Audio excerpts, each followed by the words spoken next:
తాకట్లో ఉన్న మీ బంగారాన్ని విడిపించి ఆ రోజు ఆన్లైన్ రేటుకి కొంటాం. Sharma gold company.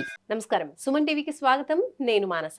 ఈ రోజు మనతో పాటు ఉన్నారు ప్రముఖ జ్యోతిష్యుడు, జ్యోతిష్య రత్న, జ్యోతిష్య చక్ర వైభవ నిపుణ డాక్టర్ రాళ్లపల్లి రవికుమార్ గారు. వారితో మాట్లాడదాం. ఈ సెప్టెంబర్ మాసానికి సంబంధించిన ద్వాదశ రాశుల యొక్క మాస ఫలితాలు ఏ విధంగా ఉన్నాయనే విషయాలు తెలుసుకుందాం. అలాగే దాంతోపాటు సెప్టెంబర్ మాసంలో మనకి గ్రహణం కూడా ఉంది కాబట్టి ఆ విషయాలు కూడా మనం తెలుసుకునే ప్రయత్నం చేద్దాము. గురుగారు నమస్కారం అండి. నమస్కారం గురుగారు, ముందుగా సెప్టెంబర్ మాసంలో గ్రహస్థితి అంటే నవగ్రహాలు ఏ స్థానాల్లో ఉన్నాయి అనే విషయాలు తెలియజేయండి. తపోనమ్మ. ప్రదిందు సమాకారే పరబ్రహ్మ స్వరూపిణి వాసరాపీఠ నిలయే సరస్వతి నమస్తుతే. సుమన్ టీవీ ప్రేక్షకులకి నమస్కారం.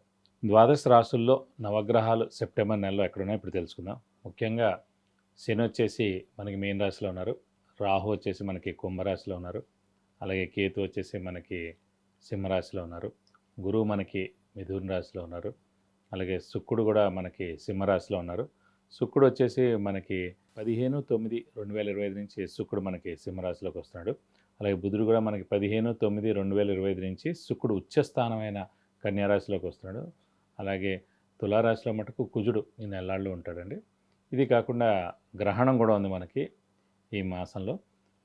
సంపూర్ణ చంద్రగ్రహణం 7/9/2025 ఆదివారం రోజున సంపూర్ణ చంద్రగ్రహణం ఉంది. ఇది కూడా రాత్రి 9:58 నుంచి నెక్స్ట్ రోజు 8/9/2025 తెల్లారగట్ల 1:26 వరకు సంపూర్ణ చంద్రగ్రహణం ఉంది. ముఖ్యంగా ఈ సంపూర్ణ చంద్రగ్రహణం ఏ రాశుల మీద ఎఫెక్ట్ ఉండదండి. ఓన్లీ కుంభరాశి, కొంచెం మీన రాశి మీద ఎఫెక్ట్ ఉంటుంది. ఎందుకంటే కుంభరాశిలో శతభిషం 4వ పాదం మీకు వస్తుంది అంటే కాబట్టి శతభిష నక్షత్రం మొత్తానికి దాని ఎఫెక్ట్ ఉంటుంది. అలాగే పూర్వభాద్ర నక్షత్రం మీద కూడా వస్తుంది. పూర్వభాద్ర ఏంటంటే మనకి కుంభరాశిలో 1వ పాదంలో ఉంటుంది, 2, 3, 4 పాదాలు మీన రాశి మీద కూడా ఉంటుంది. కాబట్టి ఇది కాకుండా కూడా వీళ్ళకి ఏలినాటి శని కూడా నడుస్తుంది. ఏలినాటి శని ప్లస్ చంద్రగ్రహణం నడుస్తుంది కాబట్టి కొంచెం ఇంపాక్ట్ ఎక్కువగా ఉంటుంది. ముఖ్యంగా కుంభరాశికి కొంచెం తక్కువగా ఉండొచ్చు, ఎందుకంటే కుంభరాశి అధిపతే శని కాబట్టి ఏలినాటి శని నడుస్తున్నా కూడా శని అంత దారుణంగా అయితే ఉండడు. కానీ గ్రహణ ఎఫెక్ట్ కూడా ఖచ్చితంగా ఉంటుందని, సో జాగ్రత్తగా ఉండడం ఉత్తమం. సో శతభిష నక్షత్రంకి పూర్వభాద్ర నక్షత్రం మీదే చంద్రగ్రహణం వస్తుంది కాబట్టి ఈ 2 నక్షత్రాల వాళ్ళు కొంచెం జాగ్రత్తగా ఉండాలి. అలాగే కుంభరాశి మీన రాశి వాళ్ళు కూడా కొంచెం జాగ్రత్త వహించి చిన్న చిన్న శాంతులు చేయించుకుంటే సరిపోతుంది. ఇది నవగ్రహాలు ద్వాదశ రాశిలో ఈ స్థానాల్లో సెప్టెంబర్ మాసంలో ఉన్నాయి. ఇప్పుడు మిథున రాశి యొక్క మాస ఫలితాలు తెలుసుకుందాం. గురుగారు, ఈ మాసం మిథున రాశి వాళ్ళకి ఎలా ఉండబోతుంది, ఏ విషయాల్లో అనుకూలతలు ఉన్నాయి, ఏ విషయాల్లో జాగ్రత్త పడాలి తెలియజేయండి. తప్పకుండా అమ్మ. మిథున రాశి అనగానే మనకి మృగశిర 3-4 పాదాలు, ఆరుద్ర 1, 2, 3, 4 పాదాలు, పునర్వసు 1, 2, 3 పాదాలు, ఈ నక్షత్రాల సమూహంతో మనకి మిథున రాశిలోకి వస్తుంది. ఈ రాశి వారు ప్రస్తుతం రాశిలోనే గురువు ఉన్నాడు, అలాగే దశమ స్థానంలో శని ఉన్నాడు. సాధారణంగా మనం జాతకంలో చూసుకున్నప్పుడు లగ్నం నుంచి దశమ స్థానంలో శని ఉంటే కనుక అప్స్ అండ్ డౌన్స్ లైఫ్లో ఎక్కువగా ఉంటాడు. సాధారణంగా చూడండి, ఒక వ్యక్తి చాలా ఉన్నత పొజిషన్కి వెళ్తాడు, మళ్ళీ సడన్గా అనుకోకుండా కింద పడిపోతుంటాడు. సో సాధారణంగా ఇలాంటివన్నీ సినిమా వాళ్ళకి, రాజకీయ నాయకులకి, వ్యాపారస్తులకి ఎక్కువగా జరుగుతుంటాయి అన్నమాట. సో శని సరిగ్గా లేకపోతే కనుక అధపాతాళంలో కూడా వెళ్ళిపోతూ ఉంటారు అన్నమాట. సో అంత ప్రమాదం. ప్రస్తుతం ఏంటంటే మిథున రాశి వారికి ఈ దశమ స్థానంలో గోచారీత్యా శని ఉన్నాడు. సో అంత ఇంపాక్ట్ ఉండదు. లగ్నం నుంచి శని 10th హౌస్లో ఉన్న ఇంపాక్ట్ దీనికి ఉండదు. అది లగ్నం అంటే ఇక బై బర్త్ జన్మజాతకం కాబట్టి పర్మనెంట్గా ఉండేదండి. గోచారం అనేది మామూలుగా మారుతూ ఉంటుంది కాబట్టి అంత ఇంపాక్ట్ ఉండదు. కానీ అప్స్ అండ్ డౌన్స్ అనేది లైఫ్లో ప్రస్తుతం అయితే మటుకు ఈ దశమ స్థానంలో ఉన్నాడు కాబట్టి ఖచ్చితంగా ఉంటుంది అన్నమాట. సో కాబట్టి అంటే కొంచెం మీడియంగా ఉంటుందని అనుకోవాలి. ఎందుకంటే ప్రస్తుతం గురుబలం కూడా లేపడం, రాశిలోనే గురువు ఉన్నాడు కాబట్టి దైవబలం, దైవానుగ్రహం తక్కువగా ఉంది.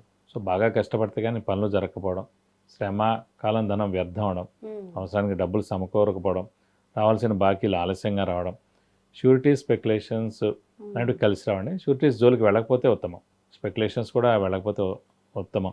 ఇప్పుడు ఈ మధ్యన చూస్తున్నాను సాధారణంగా ఈ గురుబలం లేకపోయినా చేయిలు నడుస్తున్నా కూడా సాధారణంగా చాలామంది బెట్టింగ్ వాటిల్లో కూడా దిగుతున్నారని. ఈ బెట్టింగ్ యాప్స్లో, ఆన్లైన్ గేమ్స్లో, ఇవన్నీ కూడా అంటే సాధారణ చూసినప్పుడు అంటే నేను కూడా కనుక్కుంటూ ఉంటాను. చాలామంది ఇప్పుడు వాళ్ళ పేరెంట్స్ కూడా మాట్లాడుతుంటారు జ్యోతిష్యం గురించి. అప్పుడు అడుగుతున్నారు అనమాట, ఈ 17 ఏళ్ళు దాటిన వాళ్ళందరూ కూడా 18 ఇయర్స్ నుంచి స్టార్ట్ అయిపోయింది అంటారు. వాళ్ళ దగ్గర ఫోన్ ఉంటే చాలు, మినిమం 500 1000 అమౌంట్ ఉంటే చాలు బెట్టింగ్ ఆడడం, ఈ ఆన్లైన్ గేమ్స్ ఆడడం, ఇవన్నీ ఆడతారు. దీనివల్ల చాలా నష్టం వస్తుంది.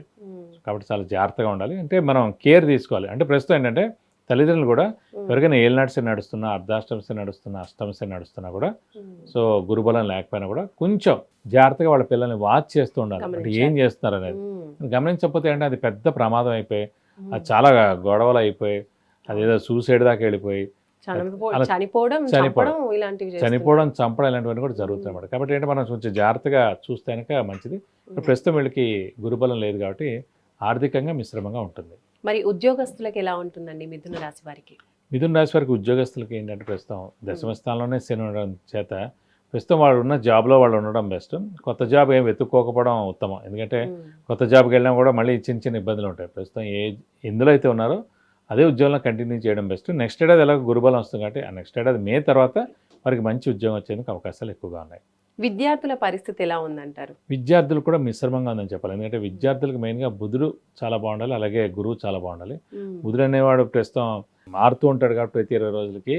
గురువు అనే గ్రహం అటుకు రాశిలోనే ఉన్నాడు, మిథున రాశిలో, కాబట్టి కొంచెం గురువు వీక్గా ఉన్నాడు కాబట్టి విద్యార్థులకి మిశ్రమంగా ఉందని చెప్పుకోవాలి. పూర్తిగా మిథున రాశి వాళ్ళు ఈ సెప్టెంబర్ మాసంలో ఇంకా అనుకూలత పెరగడానికి లేదంటే పరిస్థితులు అనుకూలించడానికి ఎలాంటి పరిహారాలు పాటించాలంటారు? ప్రస్తుతం గురుబలమే తక్కువగా ఉంది కాబట్టి ప్రతి గురువారం ఈ సంవత్సర కాలం ప్రతి గురువారం ఉపవాసం ఉండడం, అలాగే దత్తాత్రేయ స్వామిని ఎక్కువగా ఆరాధించడం, అలాగే మేధా దక్షిణామూర్తిని కూడా ఎక్కువగా ఆరాధించడం, ప్రతిరోజు మనకి మెయిన్గా దత్తాత్రేయ స్వామి అష్టోత్తరం చదువుకోవడం, అలాగే ప్రతి గురువారం దత్తాత్రేయ స్వామి టెంపుల్కి వెళ్ళి మనకి 41 ప్రదక్షిణాలు చేస్తే చాలా మంచిది. వీలైతే కనుక గురువారం రోజునే దత్తాత్రేయ స్వామికి అభిషేకం కానీ అర్చన కానీ చేయించినా కూడా అన్ని విధాలా మీకు చాలా బాగుంటుందని చెప్పుకోవచ్చు. విద్య, ఉద్యోగం, వ్యాపారం, వివాహం, సంతానం, ఆరోగ్యం, అలాగే విదేశీయానం, గృహయోగం, వాహన యోగం, ఇలా ఏ విషయంలోనైనా మీరు గురువుగారి నుంచి సలహాలు తీసుకోవాలి అనుకుంటే స్క్రీన్ పైన కనిపించే నెంబర్స్కి కాల్ చేసి పర్సనల్ అపాయింట్మెంట్ తీసుకోవచ్చు. ధన్యవాదాలు గురుగారు. నమస్కారం. నమస్కారం. చూసారు కదండి, ఇది మిథున రాశికి సంబంధించిన సెప్టెంబర్ మాస ఫలితాలు, అలాగే పాటించవలసిన పరిహారాలు. చూస్తూనే ఉండండి సుమన్ టీవీ. నమస్కారం.